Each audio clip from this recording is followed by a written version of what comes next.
Money is always ultimate இருக்கலாம், நான் இல்லைன்னு சொல்ல. ஆனால் குறைஞ்சபட்சம் அந்த நாகரிகம்ன்றது இருக்குல்ல, ஒரு இது கட்டினா வந்து நீங்கள் ரொம்ப ஒரிஜினலாக நான் ரொம்ப ரியலாக நான் என்னை காட்டிக்கிறேன்றதுக்காக நீங்கள் சிரிக்கலாம் கூடாது இல்லை. அந்த நேர்காணல் கொடுக்கும்போதே நீங்கள் 20 நாள் தான் சார் ஆகுது. சார் 20 நாள் தான் ஆகுது. அந்த 20 நாளுக்குள்ளே உங்களுக்கு என்ன தான் பணம் வந்தாலும் கூட அந்த பணத்தை நீங்கள் வாங்கிக்கிங்க.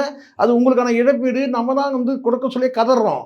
ஏன்னா அந்த மக்களுக்கு பார்த்தீங்கன்னா எந்த வகையிலாவது நீங்கள் ஆறுதல் சொல்லணுன்ற போது பார்த்தீங்கன்னா இதுவும் கூட ஒரு வகையான ஆறுதல் தான். நான் இல்லைன்னு நான் சொல்லவே இல்லை.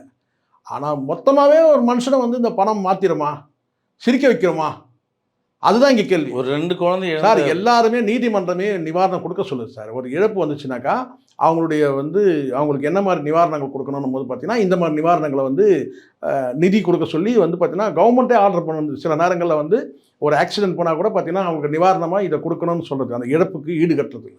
அதை நான் குறையாகவும் சொல்லவே இல்லை. நீங்கள் ஏன் வாங்கிட்டீங்கன்ற நமக்கு அந்த இதெல்லாம் கிடையாது. ஆனால் நீங்கள் பணத்தை வாங்கிக்கிங்க. ஆனால் வாங்கிட்ட பிறகு நீங்கள் அந்த மகிழ்ச்சியை வெளிப்படுத்துறது இருக்குல்ல, அதை தான் ஏற்றுக்க முடியல. என்னென்னு கேட்டால் பரவாயில்லைங்க, என் பிள்ளை போனாலும் பரவாயில்ல அப்படின்ற ஒரு வார்த்தைலாம் சொல்கிறாங்க பாருங்கள். சில பேரோட வார்த்தை பார்க்குறேன். அது நீங்களாம் தாய் தானா, இல்லை நீங்கள் தாய் வடிவில் இருக்கிற பேய் தானான்ற மாதிரி தான் இருக்குது. ஏன்னா எப்படி அதனால தான் சில பேர் ஒப்பீட்டளவில் சொல்கிறாங்க, அந்த பிரியாணி அபிராமிக்கும் இவங்களுக்கு என்ன வித்தியாசம் அப்படின்னு கூட கேட்குறாங்களா. அந்த கேள்வியில் நியாயம் இருக்க தானே செய்யுது.